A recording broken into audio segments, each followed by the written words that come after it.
The Book of Genesis.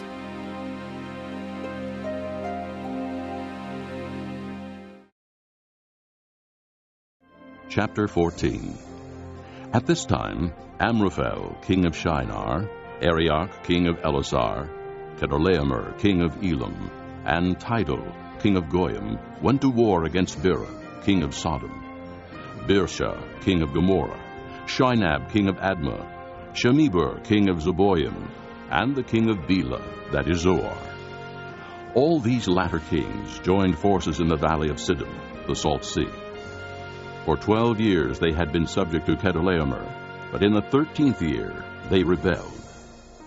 In the 14th year, Chedorlaomer and the kings allied with him went out and defeated the Rephaites in Ashtaroth-Karnaim, the Zuzites in Ham, the Emites in Sheba-Kiriathaim, and the Horites in the hill country of Seir, as far as El-Perun near the desert.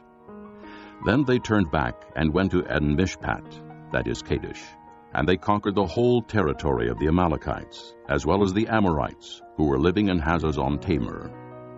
Then the king of Sodom, the king of Gomorrah, the king of Admah, the king of Zeboim, and the king of Bela, that is Zoar, marched out and drew up their battle lines in the valley of Sodom against Chedorlaomer, king of Elam, Tidal, king of Goyim, Amraphel, king of Shinar, and Arioch, king of Elasar, 4 kings against 5. Now the valley of Sodom was full of tar pits, and when the kings of Sodom and Gomorrah fled, some of the men fell into them, and the rest fled to the hills.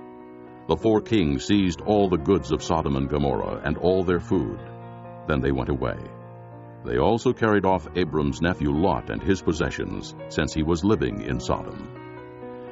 One who had escaped came and reported this to Abram the Hebrew.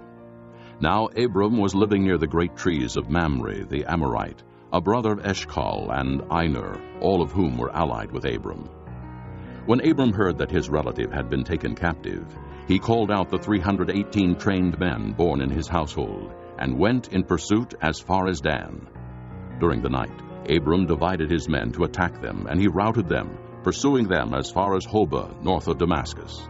He recovered all the goods and brought back his relative Lot and his possessions, together with the women and the other people. After Abram returned from defeating Chedorlaomer and the kings allied with him, the king of Sodom came out to meet him in the valley of Sheva, that is, the king's valley. Then Melchizedek, king of Salem, brought out bread and wine. He was priest of God Most High, and he blessed Abram, saying, Blessed be Abram by God Most High, creator of heaven and earth. And blessed be God Most High, who delivered your enemies into your hand.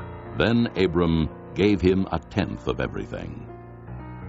The king of Sodom said to Abram, Give me the people, and keep the goods for yourself. But Abram said to the king of Sodom, I have raised my hand to the Lord, God Most High, creator of heaven and earth, and have taken an oath, that I will accept nothing belonging to you, not even a thread or the thong of a sandal, so that you will never be able to say, I made Abram rich.